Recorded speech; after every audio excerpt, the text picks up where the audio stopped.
আমাৰ বহুত পিতৃ মাতৃৰ মনত এটা ভাৱ আছে কি যে ল'ৰা ছোৱালীক যদি মাছ মাংস ডিম নোখোৱাওঁ শক্তি কেনেকৈ হ'ব, মগজ কেনেকৈ হ'ব, পঢ়া শুনাত কেনেকৈ পাৰিব? নাই নাই, মাছ মাংস খুৱাবই লাগিব। কিন্তু আমাৰ আন্তঃৰাষ্ট্ৰীয় এটা বিজ্ঞান সন্থাই কি বুলি কৈছে? What protein you will get from fish and flesh, you will get more protein from home made ghee and vegetables.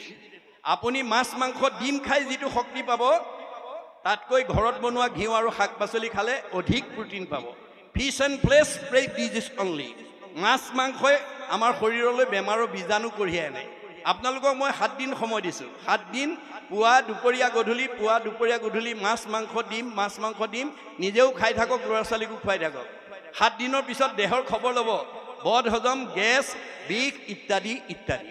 কিন্তু নিৰামিষ গোটেই বছৰ খাই থাকিলেও আপোনাৰ সেইটো বিকাৰ হ'ব নোৱাৰে। প্ৰকৃতি জগতলৈ চালেও তাৰ উত্তৰ পাওঁ। বাঘ সিংহ মাংসহাৰী, হাতী তৃণভোজী। আয়ুস কাৰ বেছি? হাতী। আৰু ধৈৰ্য কাৰ বেছি? হাতী। যদি সেইটো হয় আমাৰ ক্ষেত্ৰত নহ'ব নেকি? হ'ব। সেইকাৰণে আমাৰ গুৰুজনাই আৰু গীতাত কৃষ্ণই অৰ্জুনক কৈ থৈ গৈছে যে মৰিবৰ সময়ত যদি আপুনি মানে, মই সেইকাৰণে বিভিন্ন ঠাইত ব্যাখ্যা দিওঁতে কৈছোঁ যে আপোনালোকৰ যদি মাছ মাংস খোৱাৰ অভ্যাস আছে কালিৰ পৰা এৰি দিয়ক বুলি মই নকওঁ। কিন্তু আপোনালোকে ভাগৱতৰ দৰ্শন মতে, বেদৰ দৰ্শন মতে আপোনালোকে খাওঁতে কিন্তু ভগৱানক এটা কথা জনাবলৈ নাপাহৰিব, কাৰণ ভগৱান আপোনাৰ হৃদয়তে আছে দেই। সমস্ত ভূতৰে মই আছোঁ হৃদয়ত। কিয় আছোঁ? যাদৃশী ভাৱনা জৈছ সিদ্ধি ভৱতি তাদৃশী। যোনে যেনেকৈ ভাবে তেওঁৰ মনৰ ভাৱনা তেনেকৈয়ে পূৰণ কৰিবৰ কাৰণে মই হৃদয়তে আছে। আপুনি খাওঁতে মাত্ৰ ক'ব প্ৰভু এৰিব পাৰিলে ভাল হয়। খাইছে আৰু, কিন্তু কথাটো তেওঁক জনাব প্ৰভু এৰিব পাৰিলে ভাল হয়। এমাহ দিছোঁ সময় দেই। এমাহ সময় অন্তৰৰ পৰা আপুনি শুদ্ধভাৱে ভগৱানক নিবেদন কৰক। এমাহৰ পিছত আপোনাক সেই খোৱাৰ লোভটো নাইকিয়া কৰি দিব। তাকে নকৰি যদি একেবাৰে যোৱাৰ সময় লাগে আৰু, আমাৰ কিছুমান বুঢ়া বুঢ়ী আছে মৰিব সময়ত ল'ৰা ছোৱালীয়ে সোধে দেউতা কি খাব, মা কি খাব বোলে। কোনোবাই ক'ব পাৰ মাংস, কোনোবাই ক'ব হাঁহৰ মাংস, কোনোবাই ক'ব খাচী মাংস, যাৰ যি ৰুচি। জানে যি মানে যিজনে যোৱাৰ সময়লৈকে সেই হেঁপাহ আহিব নোৱাৰে, জানে। গতিকে সেইজনে কি হ'বগৈ? বাঘ সিংহ হৈ জন্ম ল'ব লাগিব, জানে। মানে অন্য প্ৰাণী মাৰি কাটি যি নিজৰ উদৰ পূৰণ কৰে, মৰিয়া বাঘ সিংহ হ'ব লাগিব বুলি গীতাই সিদ্ধান্ত দিছে। আমি মানুহৰ জন্ম পাইছোহি 84 জুনি অতিবাহিত কৰি, 84 জুনি অতিবাহিত কৰি মানুহ জন্ম পাইছোঁ। বিংশতি লক্ষণম স্থাৱৰম। আমি প্ৰত্যেকে 20 লক্ষবাৰ বিভিন্ন প্ৰজাতিৰ গছ গছনি হৈ আছোঁ। নৱলক্ষম জলজ, 9 লক্ষবাৰ বিভিন্ন প্ৰজাতিৰ মাছ মগৰ হৈ আছোঁ। নৱলক্ষম কুৰ্মাঞ্চ, 9 লক্ষবাৰ আমি বিভিন্ন প্ৰজাতিৰ উভচৰ প্ৰাণী কাছৰ জন্ম পাইছোঁ। 30 লক্ষ পশুৰ নাম, 30 লক্ষবাৰ আমি বিভিন্ন প্ৰজাতিৰ জীৱ জন্তুৰ মানে জন্ম ধাৰণ কৰি আহিছোঁ। 10 লক্ষ পক্ষী নাম, 10 লক্ষবাৰ বিভিন্ন প্ৰজাতিৰ চৰাই চিৰিকটি হৈ আহিছোঁ। 70 লক্ষ বানৰা, 4 লক্ষবাৰ আমি বিভিন্ন প্ৰজাতিৰ বান্দৰৰ জন্ম পাইছোঁ।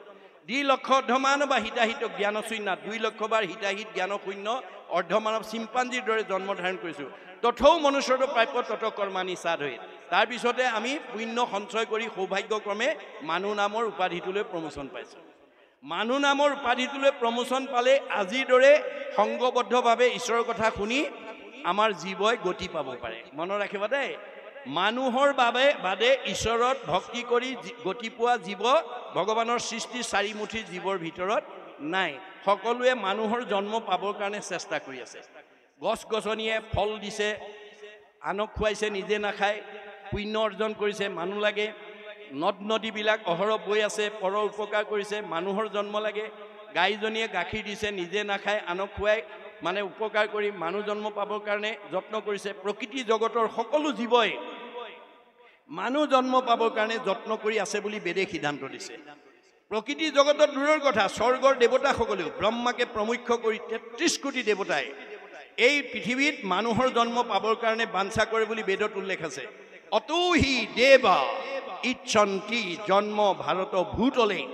এই পৃথিৱীত মানুহৰ জন্ম পালে ঈশ্বৰত ভক্তি কৰি জীৱই মুক্তি লাভ কৰিব পাৰে। এই ব্যৱস্থাটো আনৰ নাই।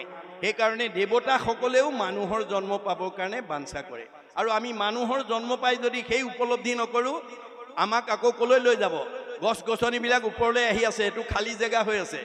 মনুষ্যৰ জন্ম পাই হৰি নভজিবা অৱশ্যে হইবা ভাই তিনতো ৰখিলা আগো আমাক নি পেলাই আগৰ জেগালৈ লৈ গৈছে এই চকৰিটোকে ঘূৰাই আছে দেই চক্ৰবত পৰিৱৰ্তনতে দুখানিছ সুখানিছ সুখ দুখৰ চকৰিটো কৰ্মৰ ওপৰত ভিত্তি কৰি ঘূৰাই আছে গতিকে আপুনি জীয়াই থাকোঁতে সুখীও হ'ব পাৰে দুখীও হ'ব পাৰে কিন্তু সুখ আৰু দুখটো বিচাৰিব নালাগে কৰ্মই আনিব আপুনি আনক হিংসা কৰি আনক দুখ দিব আপোনাৰ ঘৰলৈ দুখ নিজে আহিব আপুনি আনক উপকাৰ কৰিব আপোনাৰ ঘৰলৈ সুখ আহিব বছ ইমানেই কথা আৰু বেছি জানিব নালাগে দেই ভাগৱতৰ মাত্ৰ দুটা ভগৱানে মাত্ৰ দুটা সৃষ্টি কৰিছে আন্ধাৰ পোহৰ দিন ৰাতি সুখ দুখ ভাল বেয়া ভক্তি মায়া তত্ত্ব বতুম দুটাৰ ওপৰত জীৱবিলাকক লৈ খেলা কৰি আছে এতিয়া আমি ভাগৱত শুনি সেই ৰহস্যটো ভেদ কৰিব লাগিব কাৰণ ব্যাসক একদম বিদগ্ধ পণ্ডিত কৰি পঠাইছিলে ভগৱন্তই যোৱা তোমাক মই এই যুগৰ বিদগ্ধ পণ্ডিত কৰিছোঁ তুমি জগতৰ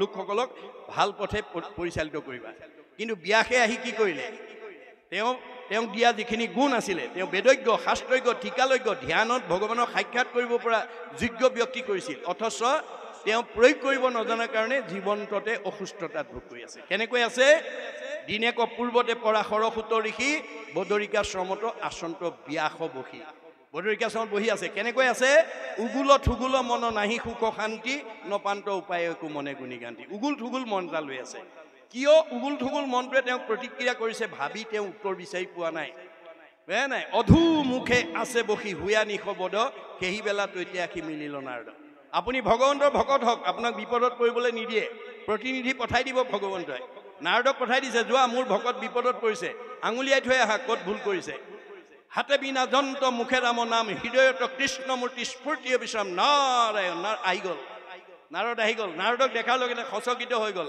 আহা আহা দেৱঋষি পাদ্য অৰ্ঘ আচমনি লৈ আসনত বহুৱাই উদ্দেশ্য ব্যাখ্যা সুধিছে পাদ্য অৰ্ঘ দুটা শব্দ প্ৰয়োগ কৰিছে মনত ৰাখিব পাদ্য মানে ভৰি ধোৱা পানী অৰ্ঘ মানে মুখ ধোৱা পানী আমি ভকতক ভৰি ধোৱা পানীয়ে মুখ ধুবলৈ দিব নালাগে বেদৰ মতে মুখ ধোৱা পানীৰ পাত্ৰ এটা বেলেগ কৰি ৰাখিব লাগে আমাৰ বহুতে সলনি কৰিছে পৰিৱৰ্তন কৰিছে নজনাবিলাকে আগৰ দৰে চলি আছে আমাৰ এইটো বেদৰ যিহেতু আমি ভাগৱত শুনিছোঁ আমি পৰিৱৰ্তন আনিব লাগিব সমাজলৈ বেয়াবিলাক এৰি ভাল ল'ব লাগিব তাৰপিছত উদ্দেশ্য ব্যাখ্যা কওঁতে ক'লে মই উদ্দেশ্য ব্যাখ্যা কোৱাৰ আগতে তুমি মোক কোৱা তোমাক ভগৱন্তই এই যুগৰ বিদগ্ধ পণ্ডিত বেদজ্ঞ শাস্ত্ৰজ্ঞ টিকালজ্ঞ কৰি জন্ম দিছিল তুমি কিয় এনেকৈ মন মাৰি আছা সেই বিষয়ে মোক কোৱা তেতিয়া ব্যাসে কি বুলি ক'লে হে দেৱঋষি মই নিজেই নাজানো মোৰ ক'ত ভুল লাগি গ'ল তুমি অৱতাৰী পুৰুষ হিচাপে মোক আঙুলিয়াই দিয়া এই বাক্যটোত আমাক কি শিকাইছে যে বেদব্যাসে আমাক দাস্যত্ব ভাৱ ল'বলৈ শিকাইছে তেওঁ 24 অৱতাৰৰ অন্যতম অৱতাৰ ব্যাসু কিন্তু প্ৰাধান্য কাক দিছে নাৰদক দিছে আপোনালোকে সমাজত নিজক প্ৰতিষ্ঠা কৰিবলৈ হ'লে আমাৰ প্ৰত্যেকৰ দাস্যত ভাৱ লাগিব দেই অহংকাৰী মানুহক কোনেও ভাল নাপায় আমাৰ দাৰ্শনিক পণ্ডিতে কৈছে to become great one we must be humble আপুনি যদি সমাজত নিজক প্ৰতিষ্ঠা কৰিব বিচাৰে আপুনি নম্ৰ স্বভাৱৰ হ'ব লাগিব অহংকাৰী হ'লে নহ'ব অহংকাৰী মানুহক কোনো সমাজে ভাল নাপায় সমাজে ভাল নোপোৱাজন ঈশ্বৰেও ভাল নাপায় ঈশ্বৰ প্ৰিয় হ'ব নোৱাৰে এই তথ্য আমাক দিছে আৰু তেতিয়া তেওঁ ক'লে যে তুমি সে কৰিলা সবে জগতকে নাশ তোমাক ভগৱন্তই বিদগ্ধ পণ্ডিত কৰি পঠিয়াইছে এইখন গাঁৱলৈ কাৰোবাক ধনী মানুহ পঠিয়াইছে কাৰোবাক বিদ্যাৱন্ত কৰি পঠিয়াইছে কাৰোবাক সম্পদশালী কৰি পঠিয়াইছে ভগৱানে কি বিচাৰিছে যে তোমাক যে মই এই বনাই পখলিয়াল গাঁৱত যে তোমাক মই এজন বিশেষ মানুহ কৰি পঠিয়াইছোঁ তোমাৰ এই গুণটোৰে দ্বাৰা তুমি সমাজখন ভাল কৰিবা সমাজখনৰ মাজত খামখিয়ালি নাৰাখিবা সমাজখন যাতে শৃংখলাবদ্ধভাৱে একতাৰ দোলেৰে বান্ধ খাই থাকিব পাৰে সেইটোৱেই ধৰ্ম অন্য নহয় আমি বাস কৰি থকা গাঁওখনক ইজনে সিজনক ভাল পোৱাটোৱেই ধৰ্ম